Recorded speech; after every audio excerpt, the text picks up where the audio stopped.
Newly released Cleveland County warrants reveal text messages and a possible admission of fault in connection with Asha Degree's disappearance. The Shelby girl was 9 when she disappeared in the year 2000.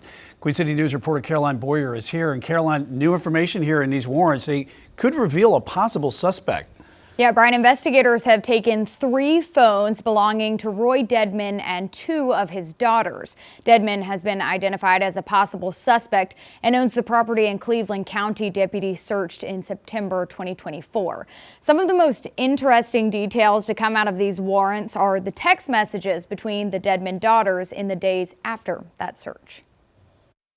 Roy Dedman and his wife Connie were first linked to the Asha Degree case last fall. Investigators searched their property in September and seized a green vehicle similar to the one an eyewitness claims they saw Asha Degree get pulled into the night she went missing.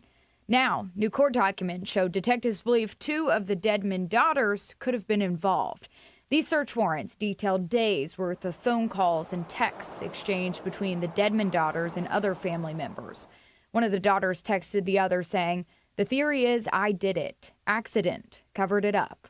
Less than half an hour later, "I feel so horrible, so horrible. I don't know what to do. I caused this."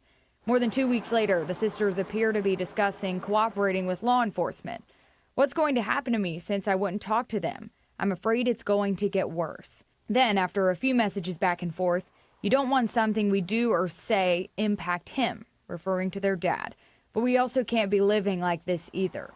The paperwork shows law enforcement approached one of the daughters multiple times since September with this information, and she's refused to talk with them until last week.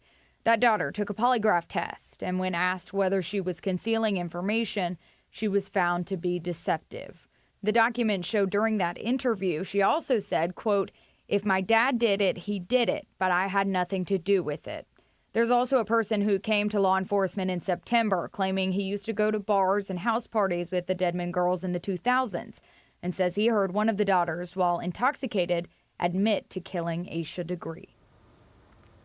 So the question everyone has now is, will there finally be an arrest in this case after more than 2 decades with very few answers? I talked with the FBI and Cleveland County deputies. They tell me they don't have any more information to release right now about the case or their next steps. We are expecting more details to come out as detectives go through these phones. And I also reached out to the attorney for the Dedman family to see if he has any comment on this new information. We'll let you know when he responds. Brian. Yes, sir.